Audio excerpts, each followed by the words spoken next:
Hi again then guys, and welcome to episode 10 of Party in the Back, the review series for GranTurismo 6's selection of wagons and estate cars. And in this episode we're featuring the second version of the two Impreza wagons to be featured in this series.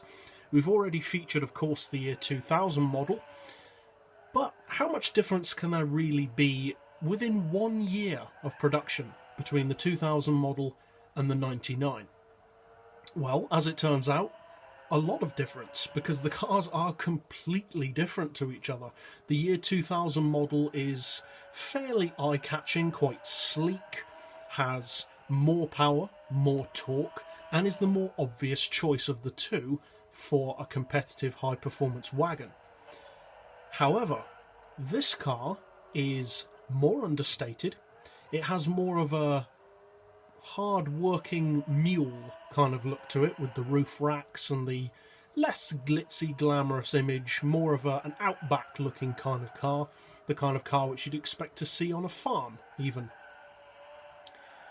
But it's not without its advantages compared to the newer model. It does have less power, slightly less, and around 30 pound-feet of torque less, but it more than makes up for that in weight, because this version of the Impreza weighs 100 kilos less than the year 2000 shape, and as a result of that it puts out 40 horsepower per tonne more. This car produces 554 horsepower, it weighs 1072 kilos, making it one of the lightest wagons in the game, and thanks to that combination of specs, produces 517 horsepower per tonne. Now, to put that into perspective, the Audi RS4 Avant, with its twin-turbo 2.7 litre putting out over 700 horsepower, only puts out 554 horsepower per tonne, compared to this car's 517.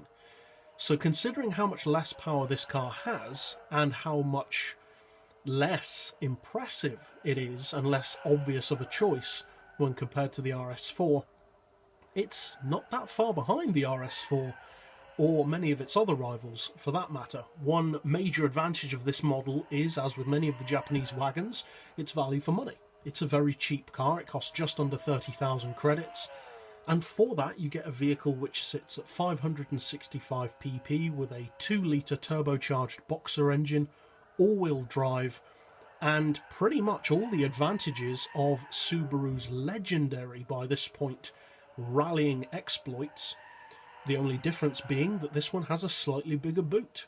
Apart from that, this is every bit as good as the Impreza sedan, and that goes for the newer model as well.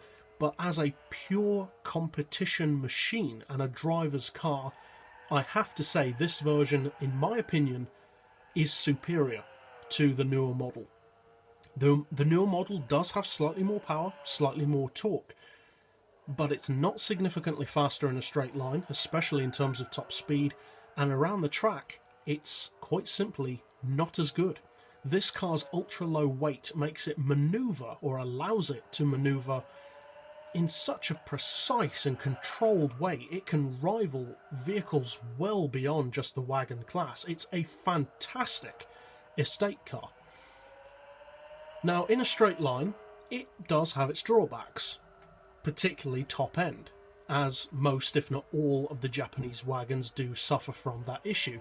It tops out at around the 220 to 230 region under its own power.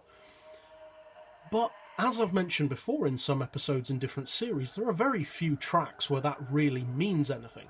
Mid-range performance and low-end acceleration are the most important things for the majority of tracks. Off the line, this car can launch with the best of them thanks to its low weight and all-wheel drive, and the low-end and mid-range acceleration is more than enough to complement that ultra-low weight to do something which I've mentioned again in other episodes of other series before, and that is to allow this car to have a very, very high average speed capability, because there's no point in having a car that can do 200 miles per hour on the straights if it's half the speed of its rivals through the corners. Average speed will always win out, which is why if you can only choose handling or speed, it is pretty much always better to choose handling over speed. This car has that perfect balance. It's not all about handling, but it's enough about handling and enough about speed to be a fantastic all-round estate car. And that's coming from someone who is not a fan of the Impreza. I am not a fan of the Impreza or of Subaru in general. I don't dislike them, it just doesn't do it for me. But speaking facts, as I always try to do in my reviews, the facts are this car is brilliant for the estate class. It's possibly even the best handling estate of this entire series, and therefore the game in general, as we will be reviewing every wagon in the game. And as I mentioned earlier, it's so good that it can take on vehicles far beyond the estate car class. It can take on saloons, it can take on sports cars, it can even take on touring cars, cup cars, rally cars. It's a brilliant machine. And if you haven't given this car the chance to prove to you how good it is yet, I would strongly suggest that you give it a go. But that's it for this episode. I'll see you guys next time, and as always, thanks for watching.